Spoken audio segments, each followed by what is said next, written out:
৩৬ জুলাই কিংবা ৫ই আগস্ট ২০২৪ বাংলাদেশের ইতিহাসের আরেকটি রেড লেটার ডে। দীর্ঘদিনের শাসন, শোষণ আর নিপীড়নের পর বাংলাদেশ নামের রাষ্ট্রটি এদিন আওয়ামী ফ্যাসিজম আর ভারতীয় আধিপত্যবাদের করার গ্রাস থেকে মুক্তি পায়। জন্ম নেয় নতুন এক বাংলাদেশ, যাকে অনেকেই বলেছেন দ্বিতীয় স্বাধীনতা কিংবা পুনর্জন্মের দিন। আন্দোলনের এই দিনভিত্তিক ঘটনা প্রবাহ নিয়েই ৩৬ জুলাই।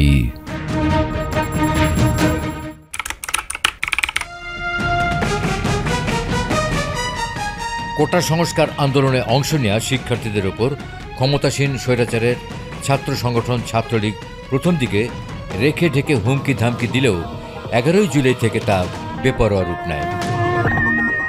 ছাত্রলীগের সাথে যোগ দেয় পুলিশ ও স্বৈরাচারের মূল রাজনৈতিক সংগঠন আওয়ামী লীগ। হঠাৎ করে ফ্যাসিস্ট আওয়ামী লীগ সরকারের বিভিন্ন মন্ত্রীদের কথায় কঠোর হওয়ার হুমকি দেন। কিন্তু শোনারও একটা লিমিট বোধ হয় থাকে, সেইগুলি করতে হলে পুলিশ বসে থাকবে। ছাত্রলীগ প্রকাশ্যে আন্দোলন রুখে দেওয়ার ঘোষণা দেয়, তবে ব্যারিকেড ভেঙে বাংলা ব্লকের পালন শেষে শিক্ষার্থীরাও দাবি আদায় না হওয়া পর্যন্ত রাজপথ ছাড়বে না বলে স্পষ্ট বার্তা দেয়।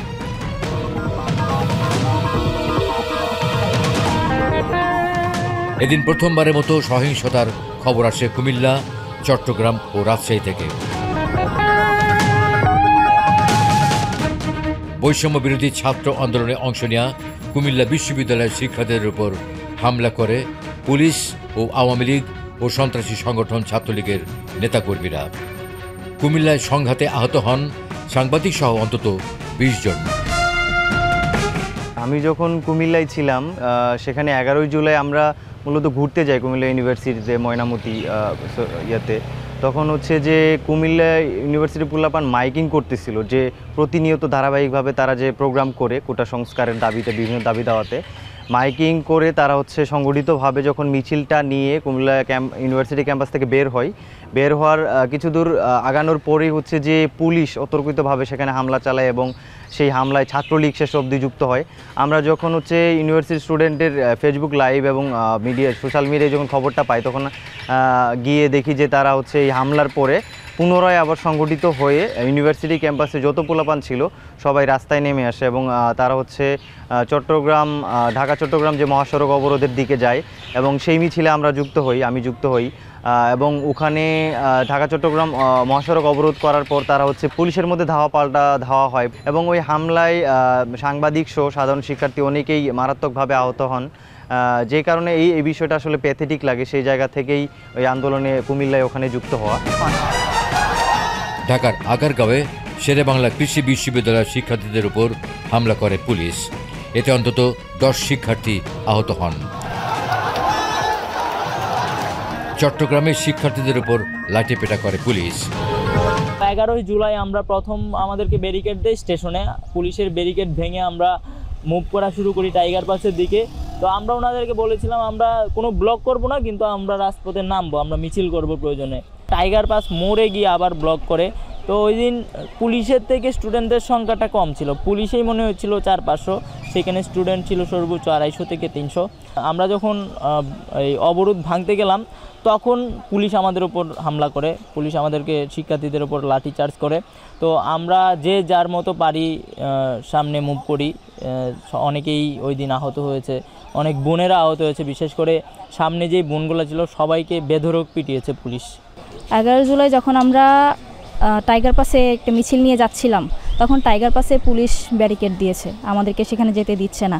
আমরা খুব সুন্দরভাবে নেগোসিয়েশনে যেতে যাচ্ছিলাম যে আমরা শুধু একটা মিছিল নিয়ে যাব, তারপর আমরা ক্যাম্পাসে ব্যাক করব, কিন্তু পুলিশ আমাদেরকে অনুমতি দিচ্ছে না যাওয়ার, উল্টো আমাদের উপর চড়া হয়ে উঠছে।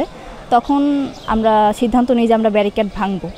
ঠিক তখনই প্রথমে তো আমাদের ভাইরা ছিল সামনের সারিতে, আমাদের ভাইরা সেই ব্যারিকেড ভাঙে, কিন্তু পুলিশ সেখানে আমাদের মেয়েদেরকে আটকে রেখে দেয় এবং মারধর করে, গালিগালাজ করে।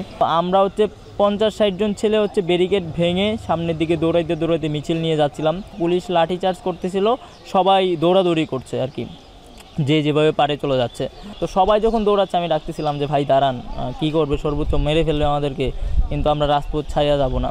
তো স্বাভাবিকভাবেই সংখ্যা যেহেতু কম ছিল সবাই দৌড়াচ্ছিল, আমিও আস্তে আস্তে দৌড়াচ্ছি। যখন দেখলাম শেষ পর্যন্ত আমার পিছনে আর কেউ নাই, সবাই চলে গেছে দৌড়ে, তখন আমার নিজের ভিতরে একটা গিলটি ফিল হইতে থাকলো যে আসলে রাজপথ থেকে চলে যাব। কথা দিয়েছিলাম, তো প্রতিশ্রুতিবদ্ধ ছিলাম আমি যে রাজপথ থেকে যাব না যে কোনো সংকটেও। ভাবতেছিলাম যে দাঁড়াবো নাকি চলে যাব, কিন্তু যদি আজকে চলে যাই তাহলে চট্টগ্রামের মতো জায়গায় আর রাজপথে দাঁড়ানো যাবে না। তো আমি ভাবতেছিলাম যে আসলে যদি দাঁড়াই তাহলে দেখা যাবে যে আন্দোলনটা হয়তো আবার ব্যাকে আসতে পারে, সবাই আবার চলে আসতে পারে। তো আমি দাঁড়ালাম 2 হাত প্রসারিত করে।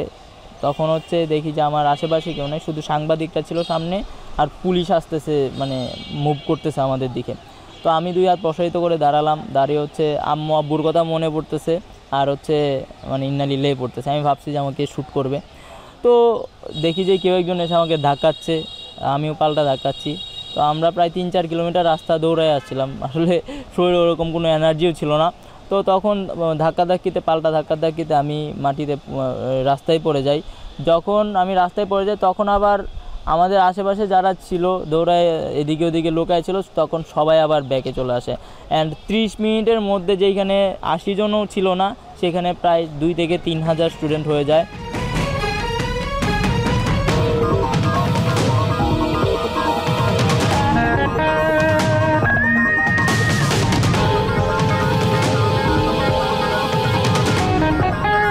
প্রতিবাদে রাজশাহীতে রেলপথ অবরোধ করে আন্দোলনকারীরা। আমরা সবাই পড়াশোনার টেবিলে ছিলাম, আমাদের কোনো দাবি দাবা ছিল না, কিন্তু এই হাইকোর্টের মাধ্যমে এই আত্মঘাতী কোটা প্রথা আবার নিয়ে আসছে। এই ছাত্র সমাজ কখনো এই কোটা প্রথা মেনে নেবে না। এই 56% কোটায় আমরা পড়াশোনা করে কি করব? হামলার প্রতিবাদে এদিন রাজধানী শাহবাগে রাত 9টার দিকে সমন্বয়ক নাহিদ ইসলাম পরদিন শুক্রবার বিকেল 4টা থেকে দেশের সব ক্যাম্পাসে বিক্ষোভ মিছিল ও সমাবেশ করার ঘোষণা দেন। জরুরি অধিবেশন ডেকে সংসদে এই আইন পাস করতে হবে, তার আগ পর্যন্ত আমরা রাজপথে থাকব।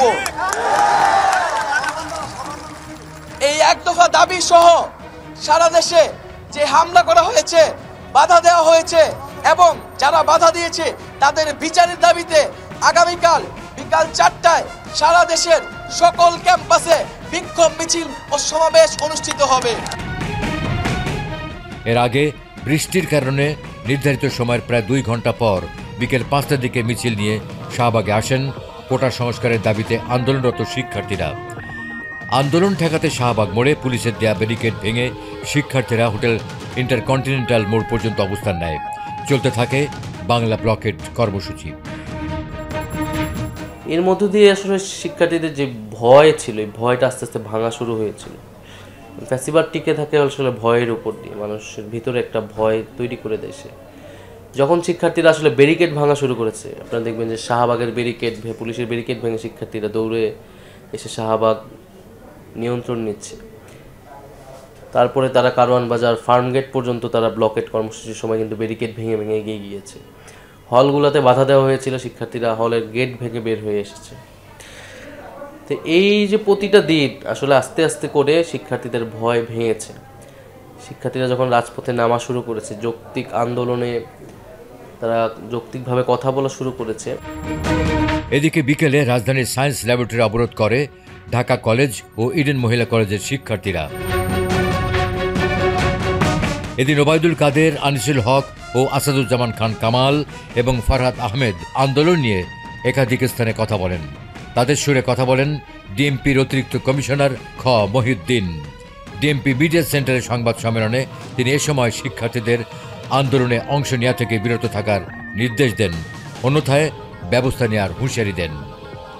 এদিন শিক্ষা প্রতিষ্ঠানের একাডেমিক পরিবেশ ফিরিয়ে আনাসহ বিভিন্ন দাবিতে ঢাকা বিশ্ববিদ্যালয় ক্যাম্পাসে বিক্ষোভ সমাবেশের আয়োজন করতে গিয়ে সন্ত্রাসী সংগঠন ঘোষিত ছাত্রলীগ নিজেরাই হাতাহাতি ও ধাওয়া পাল্টা ধাওয়া সৃষ্টি করে। পরে মধুর ক্যান্টিনে এক সংবাদ সম্মেলনে ছাত্রলীগের সভাপতি সাদ্দাম হোসেন চলমান ছাত্র আন্দোলনের বিপক্ষে অবস্থান নিয়ে একে রাজনৈতিক ট্যাগ দেন। এদিন বিকেলে পুলিশের বাধা নিষেধ উপেক্ষা করে ঢাকা আরিচা মহাসড়ক অবরোধ করেন জাহাঙ্গীরনগর বিশ্ববিদ্যালয়ের শিক্ষার্থীরা।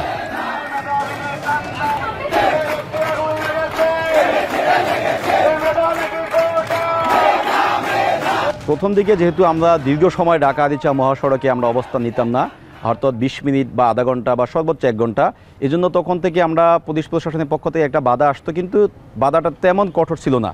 কিন্তু আমরা যখন 11 জুলাই আমরা ঢাকা আরিচা মহাসড়কে আগে থেকে কর্মসূচি ঘোষণা দিয়েছিলাম আমরা সেখানে অবস্থান নিব, আমরা দেখতে পাই আমাদের কর্মসূচি ছিল বিকাল 3টায়। দুপুর 2টা থেকে আমরা দেখতে পাই আমাদের ক্যাম্পাসের প্রতিটি গেটে প্রচুর সংখ্যক পুলিশ এবং অন্যান্য সশস্ত্র বাহিনীর প্রচুর গাড়িতে সেখানে অবস্থান নেয়। তো আমাদের শিক্ষার্থীরা এই বিষয়টি দেখে খুবই ক্ষিপ্ত হয় এবং যে যেখানে আছে সবাই এসে আমরা লাইব্রেরির সামনে সমবেত হই। এবং ওই দিন আমরা আমাদের শত বাধা দেওয়া সত্ত্বেও আমরা আমাদের জাহাঙ্গীরনগর বিশ্ববিদ্যালয়ের যে কেন্দ্রীয় ফটকটি আছে সেই ফটকটি ভেঙে ওয়ান কাইন্ড অফ আমরা পুলিশকে মোকাবিলা করে আমরা ঢাকা আরিচা মহাসড়কে ওই দিন অবস্থান নিই। এবং ওই দিন আমরা বিকেল 3:30 থেকে একেবারে সন্ধ্যা 6টা পর্যন্ত ঢাকা আরিচা মহাসড়কে আমরা ওই দিন অবস্থান নিয়েছিলাম। পাবনা ঈশ্বরদী মহাসড়ক অবরোধ করে বিক্ষোভ করেন সরকারি এডওয়ার্ড কলেজের শিক্ষার্থীরা।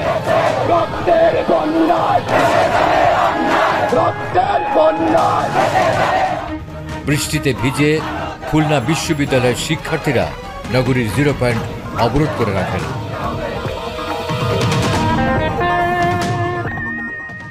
শাহজালাল বিজ্ঞান প্রযুক্তি বিশ্ববিদ্যালয়ের শিক্ষার্থীরা অবরোধ করেন সিলেট সুনামগঞ্জ মহাসড়ক। বরিশাল কুয়াকাটা মহাসড়ক অবরোধ করে বিক্ষোভ করেন বরিশাল বিশ্ববিদ্যালয়ের শিক্ষার্থীরা।